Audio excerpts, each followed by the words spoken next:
कैसे हो पाएगी अच्छे इंसानों की पहचान? कैसे हो पाएगी अच्छे इंसानों की पहचान? दोनों ही नकली हो गए हैं, आंसू और मुस्कान। हाय गाइस, मेरा नाम टी अंसारी है। तो आइए कुछ अच्छा सुनते हैं।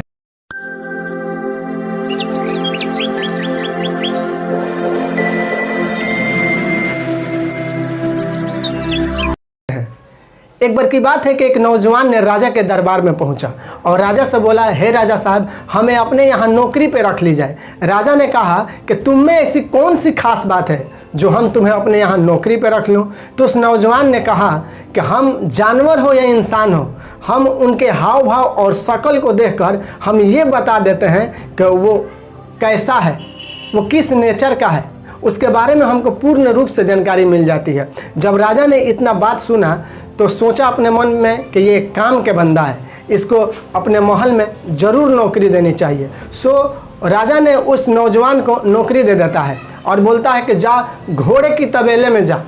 वो घोड़े के तबेले में उस नौजवान का नौकरी मिल जाता है। और कुछ दिन जब बीतता है तो राजा बोलता है कि चलो भाई, अब ये तुम बताओ कि हमारे घोड़ा कैसा है। तो उस नौजवान ने बोलता है कि क्या बताए राजा साहब, आपका जो ये घोड़ा जो है वो नस्ल का नहीं। उस नौजवान के बात को सुनकर राजा ने उस व्यक्ति को बुलवाया जो राजा से घोड़ा को बेचा था। जब वो आया तो बोला कि हजूर, इस घोड़े की बचपन में माँ मर गई थी और इसको हम गाय का दूध पिलाए हैं। जब राजा ने यह सुना तो चौंक गया और उस नौजवान से पूछा, आखिर चलो ये तुम्हें कैसे पता चला? तब वो नौजवान ने बोला कि हजूर, घोड़ा जो होता है, जो घोड़ा अच्छे नस्ल का होता है, वो मुंह को ऊपर करके घास को चरता है और ये आपका घोड़ा नीचे मुंह करके घास को खा रहा था, इसलिए हमने इसका खूबी को जान सका। राजा एकदम खुश हो गया और राजा ने उस नौजवान को ढेर सारे भेड़ बकरियां गिफ्ट के तौर पे दिए। कुछ दिन बीता तो राजा ने कहा कि चलो ठीक है, अब मेरे रानी के बारे में बताओ, मेरी रानी कैसी है? तो उस नौजवान ने कहा कि हजूर माफ़ी चाहते हैं। तो वो राजा बोलेगा कोई दिक्कत नहीं, तुम बताओ मेरी रानी कैसी है। तो उस नौजवान ने कहा कि रानी जो है वो राज घराने की नहीं है। तो ये बात जब सुना उस राजा ने तो अपने सास को बुलवाया और अपने सास को बोला कि देखो जी, जो सच सच है वो बता दो, आखिर बात क्या है? तो उसकी सास ने बोली कि राजा साहब, आपके पिताजी और मेरे पति दोनों दोस्त थे और वो लोग आपस में एक वादा किए थे कि हम अपने बेटी की शादी आपके बेटी से करेंगे। सो हम लोग का कोई बाल बच्चे नहीं था, तो हम लोगों ने एक काम करने वाली बुआ से इस लड़की को मांग कर लाए थे, जो आपके बीबी बनी है, जो रानी है। केवल हम लोग रिश्ता निभाने के ये सब किए थे ताकि अपना दोस्ती और रिश्ता टूट न जाए। जब ये बात राजा ने सुना तो फिर उस नौजवान से पूछा कि बताओ ये तुमको कैसे पता चला? तो उस नौजवान ने कहा कि हजूर, जो राजा महाराजे घर के लोग होते हैं वो अपने प्रजा के साथ, अपने कार्यकर्ताओं के साथ अच्छे से पेश आते हैं, अच्छे से व्यवहार करते हैं, ना कि वो गाली गलौज देते हैं, क्योंकि रानी बार बार गाली दे देती थी। तो ये एक रानी का काम नहीं है।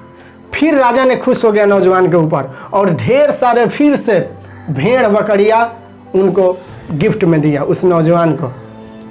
ऐसा ही चलते गया। एक दिन राजा को लगा कि मेरे जैसा इस दुनिया में कोई राजा नहीं है। उस नौजवान को बुलवाया और बोला कि चलो आज मेरे बारे में बताओ, मैं कैसा हूँ? उस नौजवान ने कहा कि राजा साहब, जान का सलामती चाहता हूँ। और वो राजा ने बोला कि जा, तेरे जान को हमने बख्श दिया। तो उस नौजवान ने कहा कि राजा साहब, आप खानदानी नहीं हैं। ये जब बात सुना तो उसके रोंगटे खड़े हो गए राजा के। राजा ने अपने माँ को बुलवाया और अपने माँ से पूछा कि चलो जो सच्चाई हो वो बताओ, मैं कौन हूँ? तो उसकी माँ ने बोली कि बेटा, मेरा भी औलाद कोई नहीं हो रहा था, राजपाट कौन संभालता, इसलिए मैंने तुमको एक चरवाहे से लिए थे जो भेड़ बकरी चराया करता था। राजा ने ये बात सुन के फिर उस नौजवान से पूछा, चलो भाई ये बताओ कि ये तुमने कैसे जान गया कि हम खानदानी राजा नहीं हैं? राजघराने का राजा नहीं है। तो उस नौजवान ने कहा, क्या रे साहब, क्या बताए राजा साहब। जब राजा महाराजा खुश होते हैं तो वो ढेर सारे हीरे जवाहरात सोना चांदी दिया करते हैं। आप जब भी खुश होते हैं भेड़ बकरियां ही देते हैं। इंसान की परिचय की शुरुआत भले ही चेहरे से होती होगी, लेकिन उसकी संपूर्ण पहचान तो वाणी, विचार और कार्यों से ही होती है। इसलिए दोस्तों कहते हैं कि काम करो ऐसा कि पहचान बन जाए, काम करो ऐसा कि पहचान बन जाए, हर कदम ऐसा चलो कि निशान बन जाए। यह जिंदगी तो सभी काट लेते हैं, ये जिंदगी तो यूँ सभी काट लेते हैं, जिंदगी ऐसा जियो कि मिसाल बन जाए। तो दोस्तों इसी विचार के साथ आप सभी से विदा लेते हैं और मिलते हैं अगले वीडियो में। तब तक स्वस्थ रहें, मस्त रहें। जय हिंद।